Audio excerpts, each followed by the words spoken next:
Welcome back to the History of Rock podcast. His name is Brandon. He's the DJ. His name is Shim. He is the rock star. Class is in session. And as we are going... Why? Out of the gate, man. Because, dude, the people who are listening on Anchor and Spotify, they're not going to get the joke. We should do exactly what Hollywood did when Will Smith beat the shit out of Chris Rock and just move on. Okay. Oh, yeah, but no, but remember, they muted it except for places like Australia, apparently, where you guys got the whole full feed. But anyway, we got the whole thing. I don't want that to take away from. No, we're not going down there. No, we're not going down there because we do have a serious subject to talk about, and we decided to change trajectory a little bit. Normally, we focus on a seminal album in the history of rock, but a very significant event happened in one of the most historical bands in rock, one of the greatest bands, pretty much. Like, they are up there as they're in the Rock and Roll Hall of Fame, the Foo Fighters. We lost Taylor Hawkins this week, which is just fucked. Yeah. It just sucks. Yeah, there's no other way to put it. Back when it was first announced, I remember seeing it flash up, and man, it was a punch to the gut. Yeah. I never got the chance to meet him. I never got the chance to interview him, but it was interesting as, spending the amount of time in radio that I have, how so many of my friends had not just a picture with him, but a fun picture with him. Like, you could tell that he was just a fun-loving guy. And there was and it was just, my whole Facebook feed was littered with all of these pictures with him. Just being, a fun, goofy guy. But we're going to get right into this stuff here. So we're hopefully going to pay homage to him today by going through kind of the history of him and the stuff that he did and kind of what he meant in the rock world, and especially the relationship that he had with Dave Grohl, because that was a very interesting relationship, considering he's the drummer in a drummer's band. And we're going to get to that coming up here in this episode. But we can start everything off. His full name, he was Oliver Taylor Hawkins. He was born February 17th, 1972 in Fort Worth, Texas. Unfortunately, he passed away March 25th, 2022 down in Colombia while he was on tour with the Foo Fighters. And although he was born in Fort Worth, he moved to Laguna Beach when he was 5, and that's essentially kind of where he spent his childhood. Now, if you look at somebody and it's like they're from Laguna Beach, that look is Taylor Hawkins, right? Yeah, fucking A. It's totally, especially when you see the early photos that have been circulating around social media. He is the quintessential fucking, you can hear the tone of his voice based on the pictures. There's like a lot of like, man, bro, come on, dude. Like, there's a lot of that when the face emits enough energy and awesomeness that you're like, that's exactly what that guy was like if you didn't know him.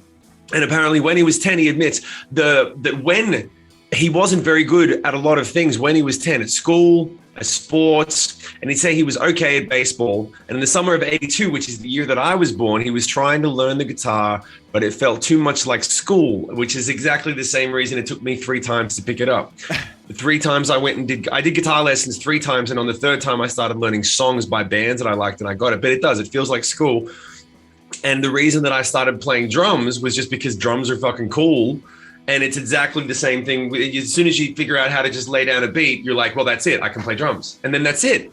You don't have to suffer through the bullshit of learning notes, chords. It's perfect. So his neighbor had a drum set and had him practice a simple rhythm. And I actually watched this yesterday on the BBC special, which was the masterclass with Taylor Hawkins. And he talks about that exact thing. Everyone learns the same beat on the drums. And you either get it or you don't. And if you get it, you can play drums.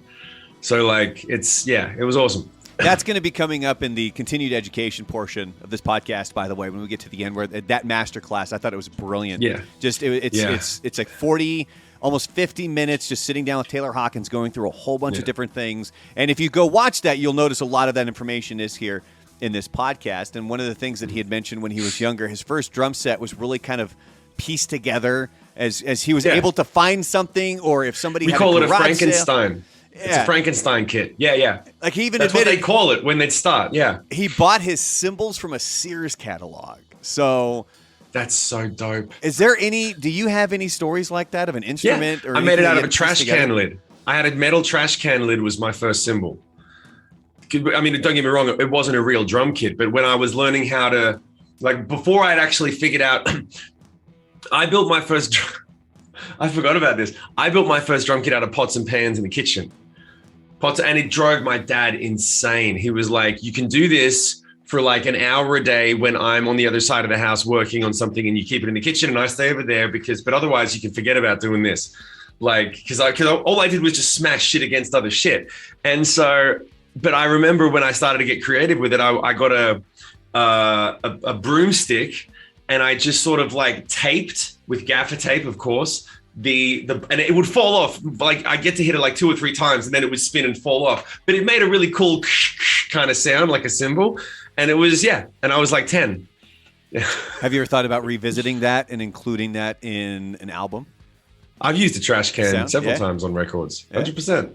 Yeah. When you want on the downbeat of a bridge section, you add in the trash can lid. Yeah. There you go. It sounds like a cheap China cymbal. Anyway,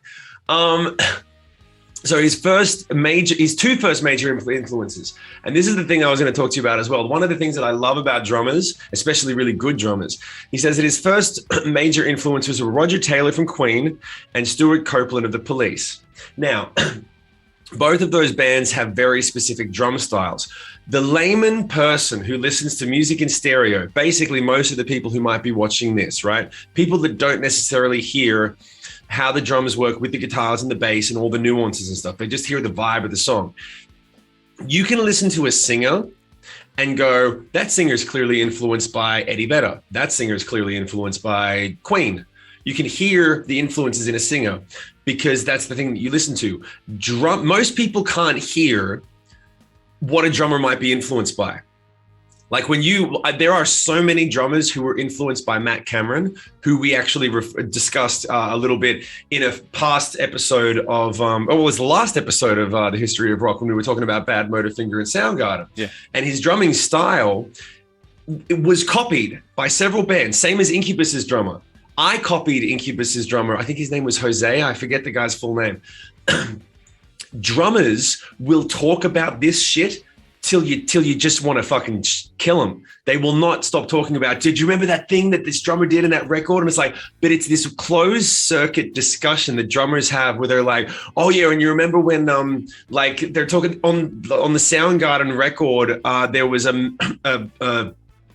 a snare drum that was made out of solid metal, like a piece of pipe. And they built a snare drum out of a huge metal pipe. And that was used on a Soundgarden record. And drummers would talk about that fucking snare drum. Be like that ping sound. They get so deep into it. So when you talk about the fact that he was influenced by Roger Taylor and Stuart Copeland, there's a whole subculture with drummers that is really cool. And because I started on drums, I could hang for a while, but I learned so much about how rhythm works in music. I learned so much about how drums work from songs, from listening to drummers dissect drumming parts. And no one will talk about it the same way a drummer will. It's fascinating if you're a songwriter, and if you're not, it'll drive you fucking insane. Well, and if you go watch, for anybody who has not seen that masterclass with Taylor Hawkins, it's available over on YouTube. That is one of the things they really get into, because even though we're talking about his first major influences being Roger Taylor and Stuart Copeland, you go see or read a different interview with him, he might mention a different influence because he had that broad of a spectrum of the music that he listened to, and they go through a lot of that different stuff in that masterclass. And he even admitted when he was younger that he says he, quote, wouldn't practice properly. He would just listen to the radio or records, and two that he mentions is that he would play along with U2's The Unforgettable Fire and The Police Murder by Numbers. And he would hear the song and then play along with it. And that's essentially how he learned to play the drums. And that's how most people do. Like, that's the thing the thing that I love about Taylor you definitely get a sense of it in that masterclass. We're going to keep referring back to it, is that he demystifies the concept of what makes a great musician. Because when you can spend enough time talking about the fact that you basically sucked at the start, and that you learn the same way everyone does, that there's no secret formula to, oh no, you have to hire this type of tutor and you have to learn this type of method. It's like, no, if you're built, like if you're a drummer, then you will figure it out. You will keep pushing for years. And if you're a singer, then you sing and you suck at the start and you learn to get good over years of practice, because that's just who you are. And that's the thing that everyone said they loved about Taylor, was that that's who he was. People have actually, more often than not, since he sadly passed away, most people are not talking about what a great drummer he was. They're talking about what a great guy he was and how that bled into his performance on the drums, which is really the dope. I get chills thinking about it, because that's why people are so sad about this, because we didn't lose a great drummer as much as we lost a great fucking dude. And the fact that I never got a chance to meet him now bums me out, because you never think about it until they're gone. And going back to the beginning, he's saying he said his actual first paying gig outside of a few weddings was with Sass Jordan, the guitarist. Stevie Salas was critical of his drumming when he joined Sass Jordan, to which Taylor said, "I literally went from thinking I was the greatest drummer in the world to finding out that I wasn't, and that I had a lot of work to do." And that's something that everyone, especially the best. The funny thing is, the better you are, the more moments like that you should have. If you ever meet someone that says I'm the greatest, and you go, "Well, how'd you get there?" "Oh, I just started and I was awesome. And then everyone told me I was awesome. And now," I'm like, so you're full of it. Like, that if you can actually, then the best thing is that, there's a famous one of Jimi Hendrix when he was on a talk show, and they said, "You're the greatest guitar player in the world." And he said, No, definitely not. And the guy said, "Well, maybe the greatest guitar player in the studio." And Jimi Hendrix just cut him off, and he said, "Let's just say I'm the best guitar player in this chair and move on." And he was like, you say what you want, but let's just move on, because they have a student mindset. They're still listening to music going, "I want to take some of that. I can't do that yet. What about this? What about that? When can I put that?" And that's the same thing that I remember loving about Paul McCartney when he was talking to Rick Rubin on the show that they have on Netflix now. I think it was originally for HBO. That it's the greatest thing to know that one of the greatest songwriters in the world, they had like 5 chords, and then they went to a music shop just because there were guitars there, and some guy was playing a new chord, and they went, "Oh, what's that chord?" And they didn't know what the fuck it was called. They just went, "Well, if we put that in between B and G, we can," and then they're writing new songs. And it's like, "But you're the Beatles. Aren't you supposed to like have this shit together?" And they're like, "Nah, we just fucking threw it all in a pot and stirred until it tasted good."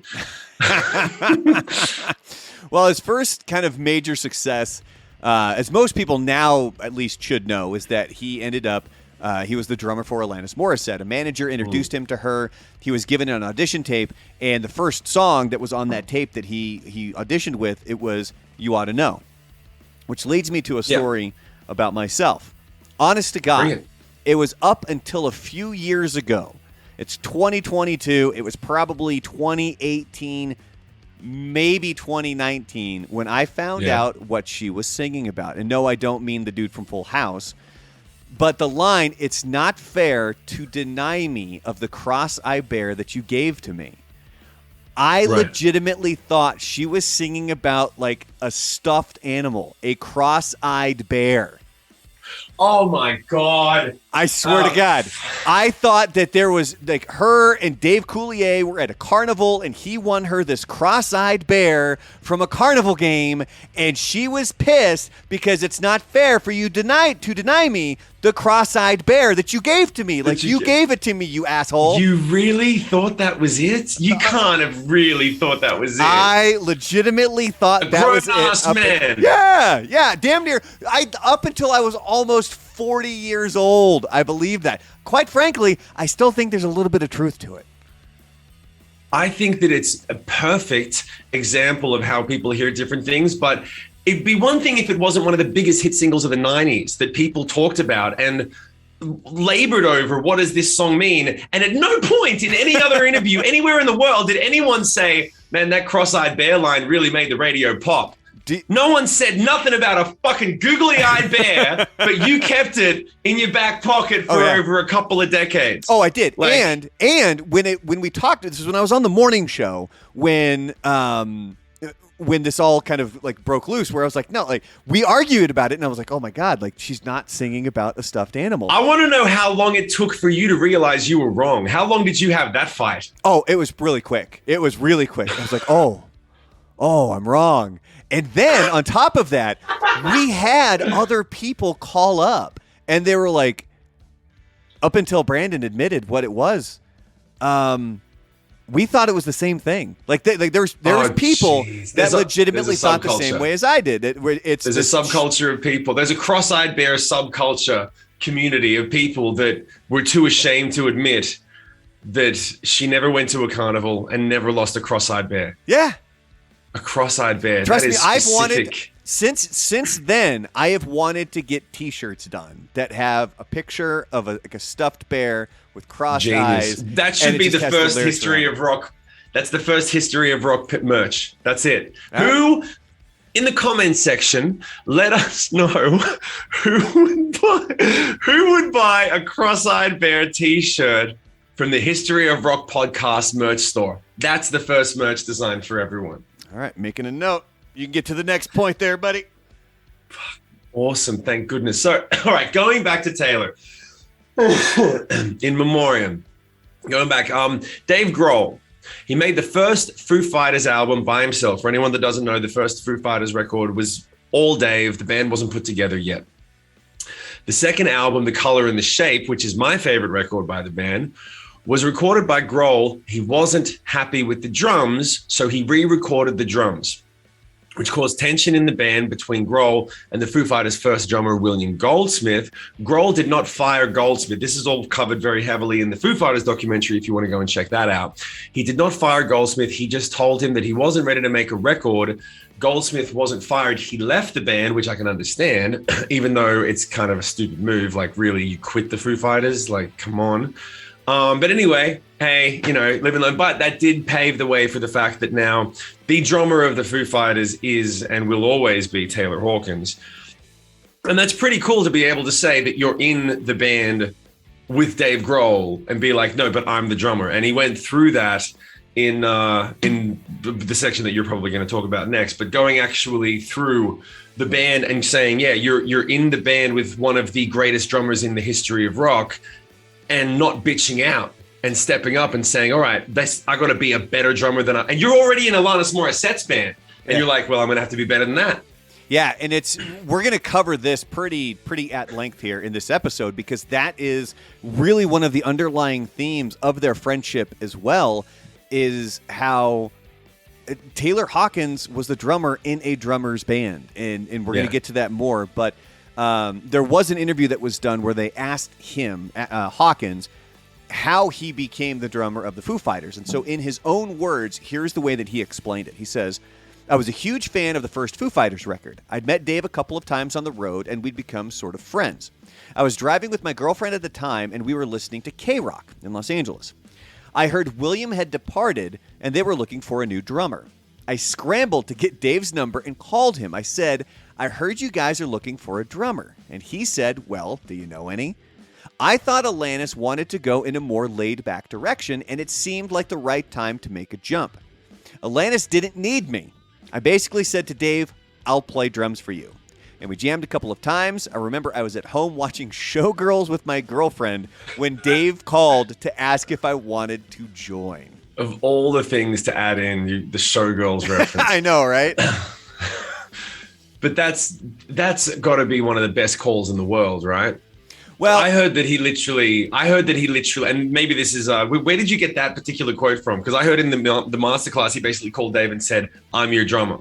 It's kind of how it went down. That came from, I think it was a Kerrang interview from the past couple of years, because it was, my understanding was he had called up Dave to be like, I'll be your drummer. And then Dave called back to be like, yeah, let's do this thing. Like we're in. Yeah. That's kind of my understanding of the situation. But one thing I want to get to when we start to really dive into his sort of struggles, I guess, with the band, because the thing that Goldsmith had a problem with was Dave just didn't like how he recorded, and he didn't like how the drums were recorded. Hence the reason Grohl went back and re-recorded the drums, and Goldsmith, he wasn't okay with that to the point where he left the band, and that was something that even up until just last year, Hawkins was talking about how he's like, I still get nervous when we record, because that's where you need to be perfect. He goes, when we're up on stage, he goes, that's just us rocking out. But when you're recording, he goes, that's when the pressure's on. Yeah, that's good. That's how it should be. I mean, imagine if you went into a studio where you're making a record that millions of people are going to hear, music for a soundtrack to a generation's life, and you're not nervous about doing a good job. Like, you should be You should be fucking pumped. Yeah, and the one thing you should have a lot of energy for that. The one thing that he had talked about was, when you're hitting the drums, you got to hit it at the exact same point every single time, so it sounds exactly the same, which has brought me to, I think it was a Rockstar 101 episode that we talked about where you were sort of explaining the process of recording drums and how it's changed through the years, and it's to the point now, if you can just get one good hit, they'll just isolate that, and then they put that where they need it in the song, right? Yeah, you don't.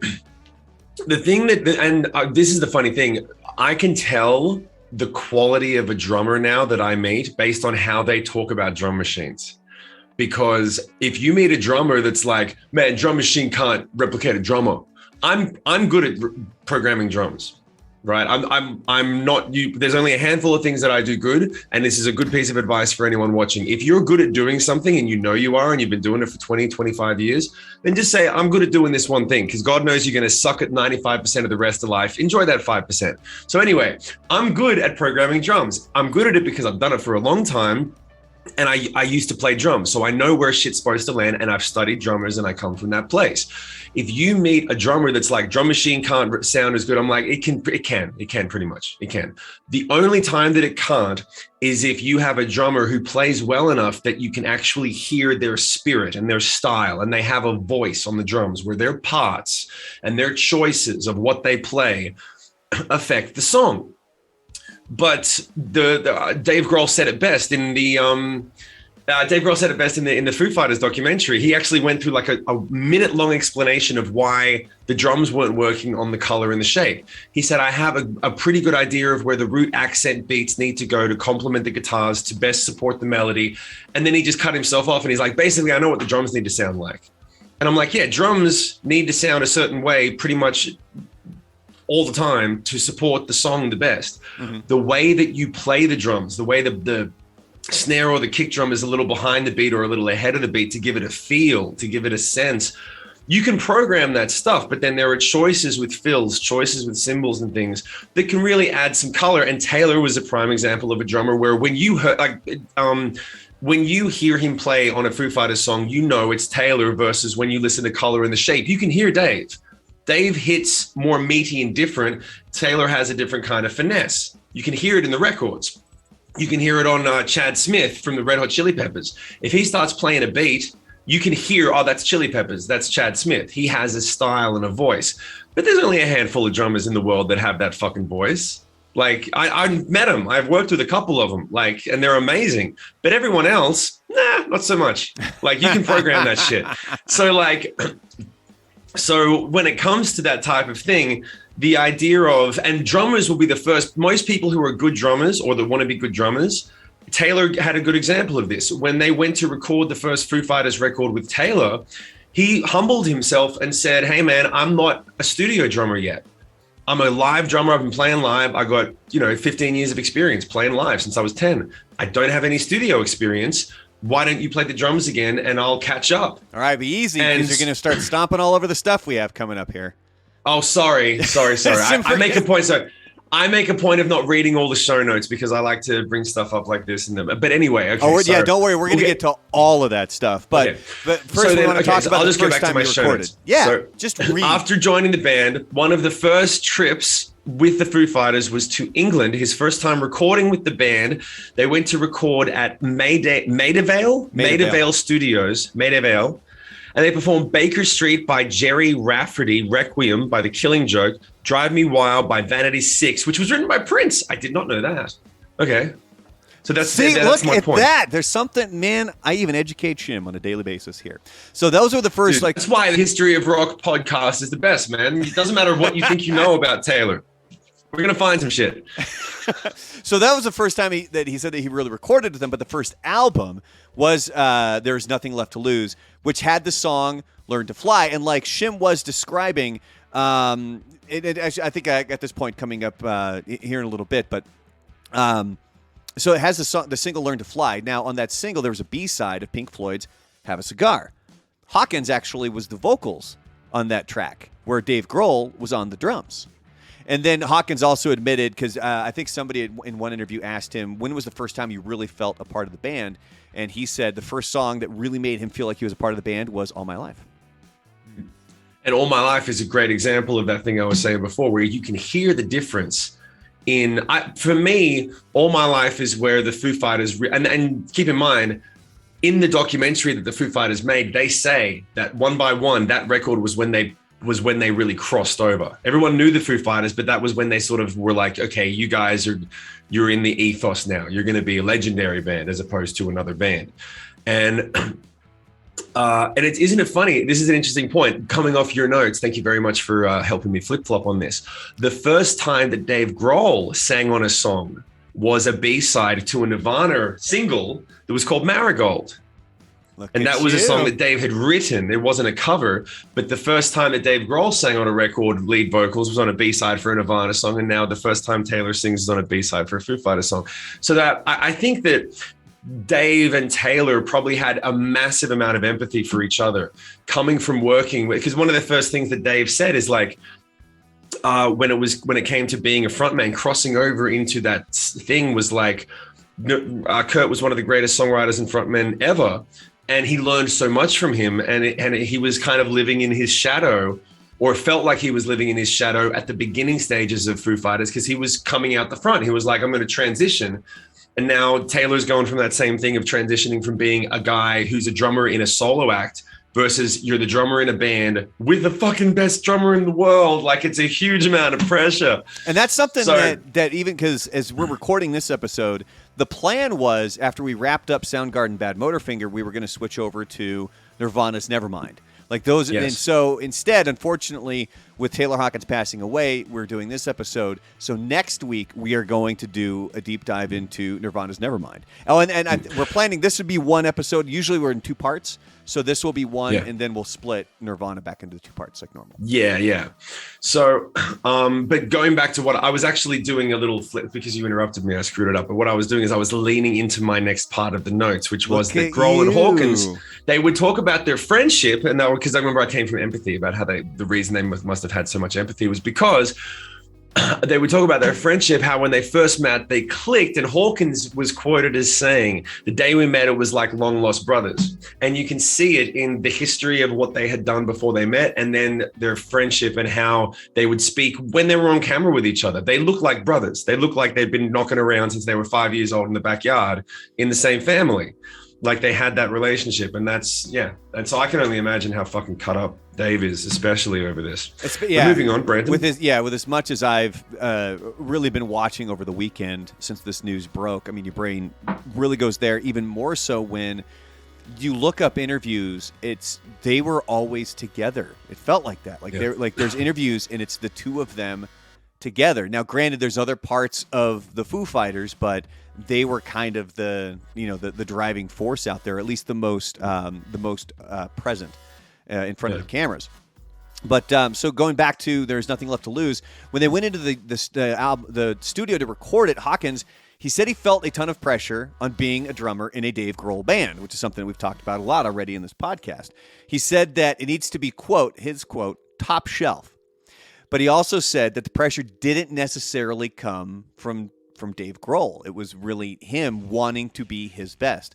So Hawkins ended up playing about half of the drums on the album while Grohl played the other half. And it even got to the point where Hawkins told Grohl, Dave, you just play the drums on it. I'll tour. I won't quit. I have to learn how to do this. Like, he knew I can be your guy live up on stage. But when it comes to the recording process, I am not there yet.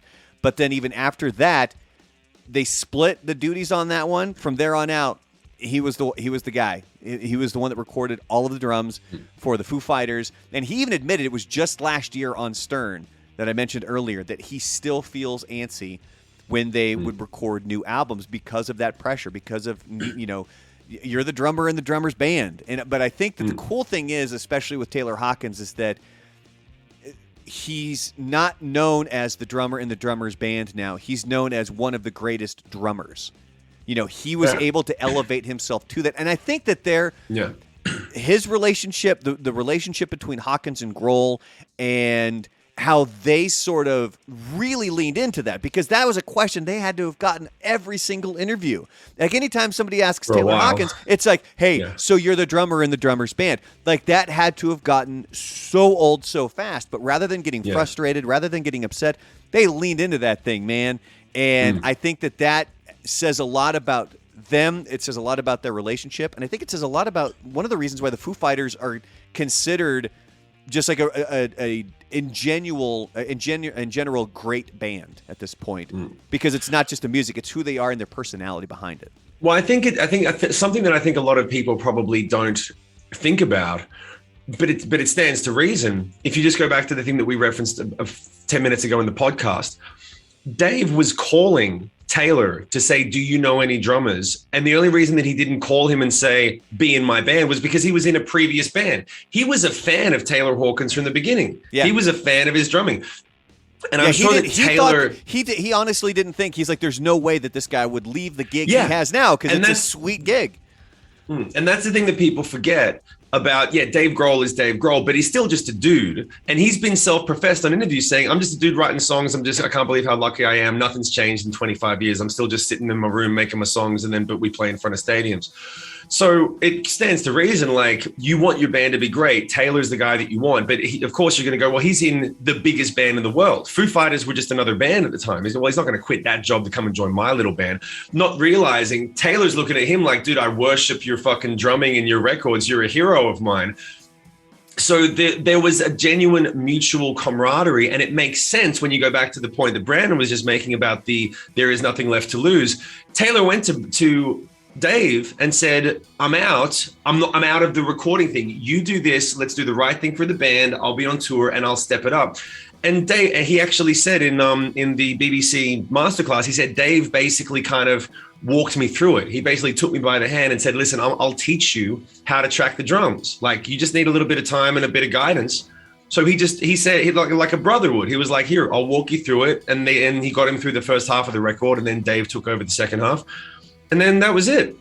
So there were that whole thing of the idea of Dave being like, fuck you, I play the drums, you're fired, other guy.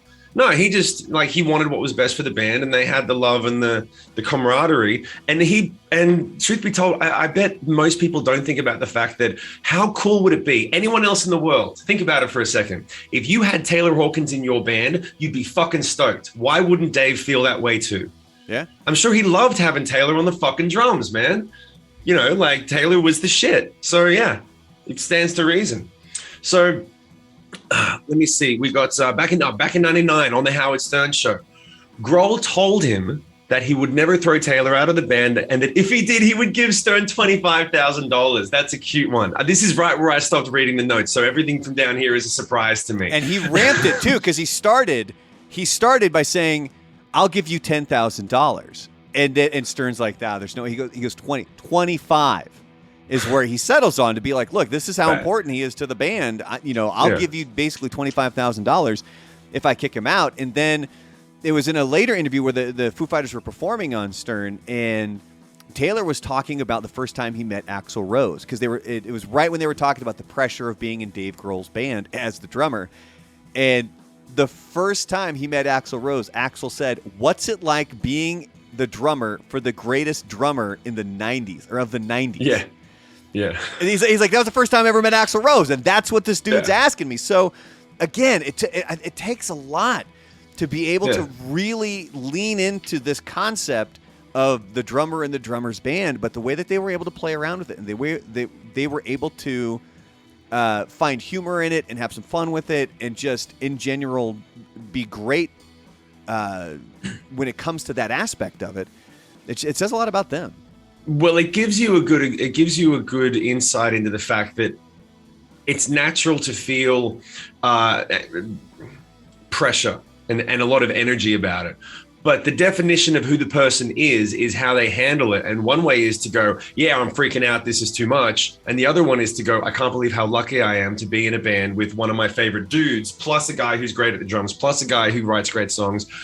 And I'm so stoked that I get to be here long enough to step it up. Makes me a better drummer. I'm a part of a great fucking band. He was positive about the whole concept. Everyone else was looking at him like, man, it must suck to be you. And he's like, dude, it's fucking awesome to be me. Yeah. I'm so lucky. Yeah. And that goes back to all of the things that people have been saying about his energy. And so it makes sense that he had that absolute, that absolute type of commitment and positive vibe towards the stuff that he was doing. He just loved to play. This is the thing about most drummers, great drummers, they just want to play the fucking drums. They don't care about your baggage. They don't care about, he's the drummer in the greatest band. It was a bit weird at first, but then it's like, I'm just shut up and let me fucking hit the drums. Shut up. You like the songs? Cool. Shut up. Fucking listen to the songs and shut up. So going back to it, he talked about how there was no click track that was used to time their songs live. For anyone who doesn't know, there are many, many bands, most bands now, the drummer will have an in-ear piece and there'll be a click going, which is where the time is. And then the drummer will play along to that. And then everyone else will just play along to that because there's like strings or harmonies or keyboards that the band doesn't have. And half the time it's done because if you're in a 3-piece band, you don't have the players on stage to play those parts. The Puppies used to do it for sections where I had a guitar solo, because if I go to a guitar solo and all the guitars drop out, normally there's 2 guitars on the record to support the song. And that's what a second guitar player would do. So we would have the second guitars on a track, but that meant that the drummer in our band would always be playing to a click. It keeps the band nice and tight, but it means that if anyone makes a mistake, you blame the drummer. You're like, you got off time. We can't hear the click. We're following you. Yeah. So it was all. So that's the thing. Then that's why he says when they play live, they would not do that. It was all on him. He said the tempo of Learn to Fly is going to be different every single night, depending on how scared or excited or how jet lagged you are. And in my humble opinion, that's one of the things that makes rock and roll great. Still, you can't really do pop music to a track the same way because there's loops underneath it. There's all these percussive things that need to be in time. With a rock band, don't have to worry about that shit. There's an element to the live feel, which was why my solo record, I didn't put half of that shit on tracks. There were certain parts where I needed to give the best experience. Everything was left off track as much as I could because I wanted to have that experience. I wanted to slow it down, speed it up, fucking go crazy, all that stuff. So, and that's why when you go and see a Foo Fighters show, Green Day is the same way for a lot of their songs, like OG bands that can actually hang, that can actually play the shit out of their instruments. They're better because they play the shit out of their instruments. Yeah. I'm very passionate about that. Keep going. we do have to kind of go down the darker side here. So back in August of 2001, Hawkins overdosed on heroin and he was left in a coma for 2 weeks. So On the Mend, which is from the Foo Fighters' In Your Honor album, it was written by Grohl for Hawkins while he was in that coma. And Grohl said, quote, "It's about Taylor. I've never told him it's about him. Hell no. It's my love song to a dying best friend. And I put it on the record and I thought, God, he probably thinks this is about him.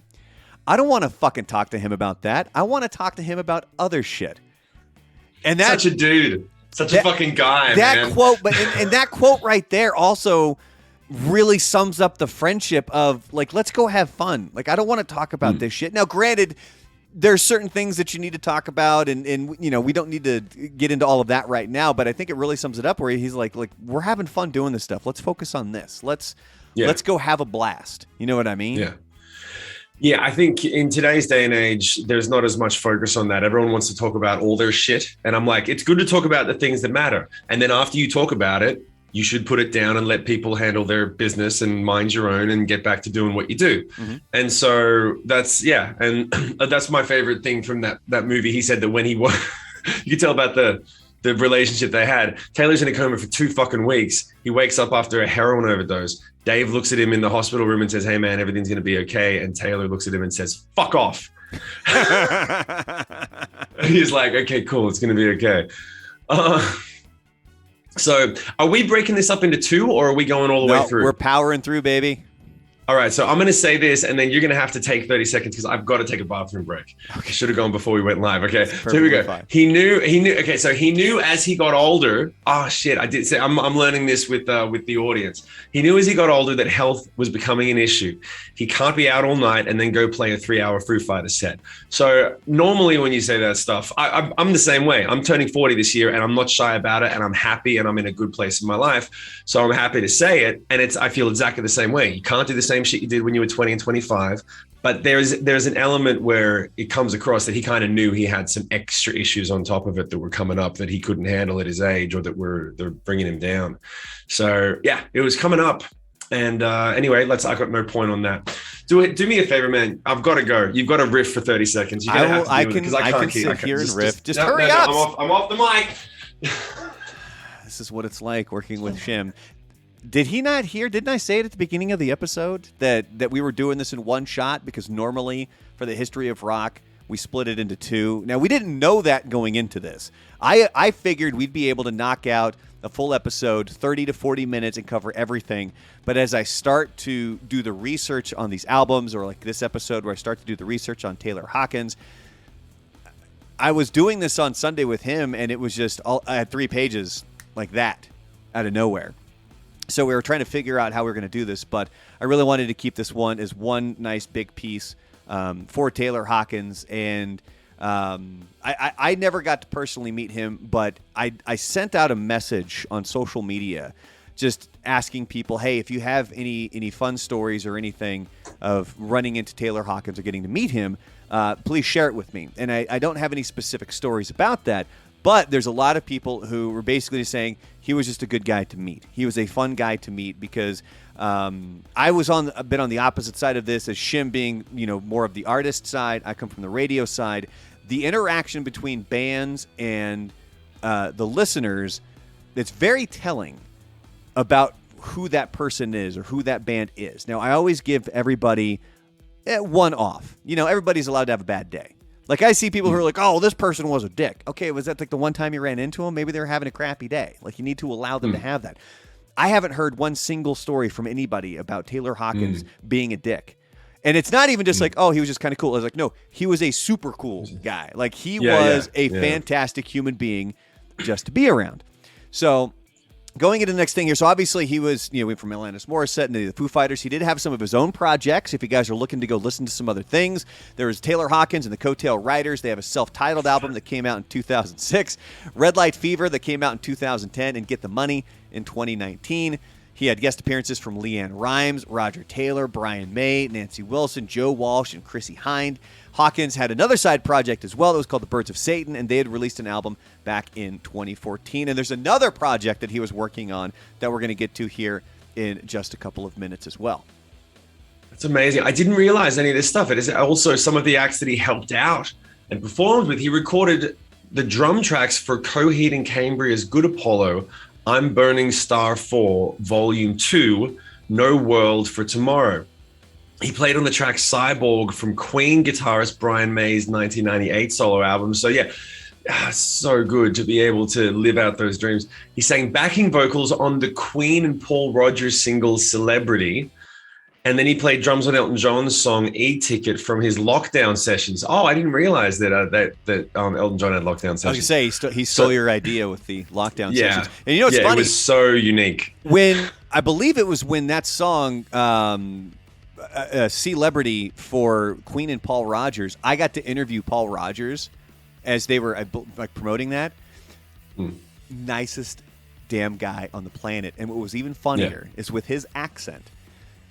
I was Goat on the radio at that time. So when he would respond, well, let me tell you, Goat. And it was all like, it was this very proper accent. And but he's calling me Goat. And it was Goat. It's one of the interviews that's always lodged in my brain because he was just an amazing person to interview. And how proper it was, and exactly how he would say that as well. It's something that just really stuck out to me as really, really, really, really, really funny. It does really help to put him up on that pedestal. Well, since you ask, Goat, we do have a wonderful time recording these records. After all, we're coming from a very long legacy of things, not including this wonderful time we're having you right now, Goat. Fucking Goat. Dude, that's like you're kind of like that's how that interview. Yeah, I gotta find that. Fucking British. I'll bring it up, Dude. man. If I'll find it, and then we'll insert some things like we did in. When did we do that? It was with the.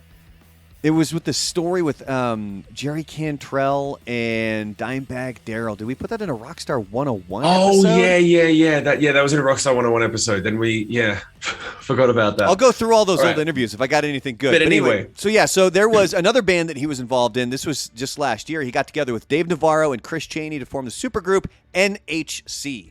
They performed live in September of 2021 for the first time at Eddie Vedder's Ohana Festival. Foo Fighters' Pat Smear ended up helping them out and performing with an additional guitar, kind of like how he did with Nirvana back in the day, but we'll learn about that next week.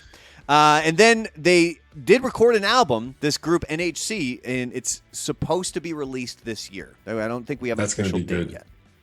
That's gonna be good. I'm glad that there's some music coming out that still has him on it. That you need that. I feel like having there's mixed reviews on that sort of stuff. When people are like, no, it shouldn't be released because he didn't get to approve it or whatever. Like some of the stuff that happened with Jeff Buckley and Prince and Michael Jackson. But this is like, I think, fuck it, man. Music's music. Just put it out. Just give it to us. If I passed early or when I passed later, well, my old stuff's on the Patreon now. Go and buy. You want to hear my old stuff? It's on the Patreon. I specifically put it on there because I'm like, dude, just fucking have it. If you want it, there it is. No need to be precious. Did you see the final performance when he was up there singing "Somebody to Love"? Yeah. It's so good. Yeah. So going back to when he was asked about what got him into Bowie, from an interview with Matt Pinfield for a tribute to Bowie, he said that it was "Let's Dance." That was the song that got him into Bowie. He then worked his way backwards like he did with a lot of bands, including Queen, similar to me. That's actually, and the funny thing is, that's how a lot of, this goes into a three-pronged concept, right? A lot of people do this with music in general because bands usually need, or at least they used to, they need a couple of records to get their shit together. Like bands take time to get great. You don't just release your first fucking single and it's the biggest hit in the world. You got to work up to Bohemian Rhapsody. You got to work up to Smells Like Teen Spirit. You got to work up to Bad Motorfinger.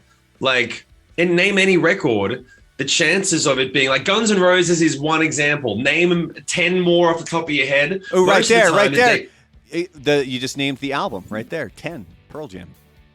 Yeah, well, yes, but keep in mind they came from Green River and they came from Mother Love Bone, and slightly different. Yeah. And so, but most of the time, bands, it's fair enough. You got like there's a thing where you start dating a woman, and then somewhere along the way, from between 0 to a year or two, you go, we're in love. We have a foundation. We're going to get married. It takes bands time to get to know each other, figure out the kinks, one of the main things that Foo Fighters has said repeatedly is that bands have periods where they work shit out, and the Foo Fighters had to do it all in public. So people used to get pissed off at Dave for being like, who's in the band now? You changed the guitar player, drummer's gone, you got a second guy into this. It's like, and it was like, yeah, but that's what happens with bands when they're starting. They're just supposed to do it in their garage when they're 16, not in front of everyone when they're in their mid-20s. So I think the fact that bands used to be allowed to do that is one of the reasons that the records sound like that. And now records don't sound that way. I'm not saying records don't sound good. I'm saying they don't sound that way. And usually the reason that people have a lot of complaints about why doesn't music sound the way it used to, that's the reason. There is a chemistry that comes up after a couple of years of working together that bands are not usually they're not afforded the ability to do that. Bono from U2 was one of the first people that got up in the early 2000s when the music business began to fully crumble, and people were not signing bands and saying we're going to, and it's a big ask to invest $1 million into a band for 2 albums plus touring plus video clips plus radio plus everything and say we're going to invest $1 million because we think we're going to make $100 million on the back end, and then they do it with lots of different bands and take all these losses. But before people were downloading music for free, there was all this money in the back end. So they could provide this stability to artists. They could provide this safety to say, quit your job. Here's the money for rent. Here's the money for a recording studio. They would pay for it. And the bands got to do what they do. And then you got albums like 10 and Nevermind and Queen and fucking whatever. So like that type of thing really helped create the sound that people fall in love with, but no one thinks about it anymore. They go back and they go, oh, how come they don't sound like that? That's the reason they don't sound like that anymore. And that's why, going back to the point that was on the sheet, that bands would have those big life-altering holy fuck hits on their third record, and then people would go back and discover this stuff. And that's where the catchphrase, I like your new stuff better than your old stuff, comes from. Right? Every band has a fucking, I know that it's backwards, but there's a point to it. Every band has a thing where they're like, they hit a peak And then they do it for a couple of albums, and then they taper off, and they start to make music that doesn't sound as cool. And people go, "Oh, I like your old stuff better than your new stuff." But people also say the same thing about the new stuff. They're like, the current shit, the big hits, that's great. You go back and listen to the early records, it's not as good. It's just not as good. Sometimes there's little moments and gems, but usually it takes a band through. I'm sorry, I'm on a rant, but this is the thing that I feel most passionately about. So that's why everyone does that. Taylor wasn't special in that regard. Everyone finds the hits and works their way back. Brandon, what's the next piece? Well, this next part here, they sat down with Sammy Hagar, our good friend Sammy Hagar, who our good friend Sammy Hagar. This one is for Don and Darlene here. Yes. And so he did a thing called This or That. He kind of presents them with two different options. And the first one, he said, Beatles or Stones. So Grohl picks Beatles. Taylor picks Stones. The next one, jokingly, he says, Sammy or Dave. Obviously pointing to Van Halen. They both just kind of laughed, and Dave Grohl says, you're the guy. And then they picked grunge or metal, to which Hawkins... He jumps in and he kind of laughs as he says metal. And then Dave Grohl says, I'm not entirely sure what grunge is because I feel like a lot of it is metal. Yeah. So even the guy who was in the grunge band of the grunge bands who's now continued on, even he's like, I'm not even really sure what grunge is. And so if you're only here like for this episode and you haven't checked out any of the previous episodes, that's kind of the underlying theme to a lot of these early episodes to the history of rock is Shim and I were really trying to establish what was grunge. And I don't think there's a definitive answer to that because it just depends on who you are and where you came from and where you first heard about it. And then the final one... I can answer that question, though. Grunge is what people who didn't understand where music was going called it. That's what it was. Yeah. I mean, it was a marketing campaign. It was a way grunge. It was a way to label what the new music was at that point. And then the final one that Sammy Hagar asks them, it was Foo Fighters or Nirvana. And... Taylor says Nirvana, and Dave Grohl says, I'm going to plead the fifth, which he did at that point. What else are you going to say, man? What are you going to say? And as we wrap up this episode here in dedication to Taylor Hawkins, there was a lot of tributes over the weekend from his friends like Elton John, which we mentioned that Taylor had played on Elton's lockdown sessions. Liam Gallagher did a tribute. Slash and Miles Kennedy did. Coldplay, Miley Cyrus, Mammoth WVH, many more. They all dedicated... something to Taylor Hawkins. And if you want, I have actually started a playlist over on Spotify. If you can find me, it's at The Real Brandalorian over there, and it's just called Taylor Hawkins. And it's the songs that these bands either chose to play as a tribute to Taylor Hawkins, or maybe they covered a Foo Fighters song. So there's a bunch of stuff over there. It's even, I think I even included the Have a Cigar version that he sings for the Foo Fighters in there as well. So if you want to check that out over on Spotify, you can. And one of the things that we like to do, you'll notice if you're regular here for the History of Rock, is Shim has not sung a song yet. And yes. We struggled with that a little bit because, at least for myself, I could tell with the interviews and everything with Taylor, he was a fun-loving guy who would have liked to have fun in a tribute to him. But we wanted to make sure that whatever we were doing was coming off. We don't want it to be disrespectful in any way. We don't in any way want to take away from who Taylor was as a person, as a bandmate, as a drummer, or any other aspect. And so Shim and I, we discussed it. Shim kind of came up with an idea here, and that's how we're going to end this episode of the podcast in dedication to Taylor Hawkins. Yes, indeed. Let me just move this to here. Oh, man. I hope I don't break.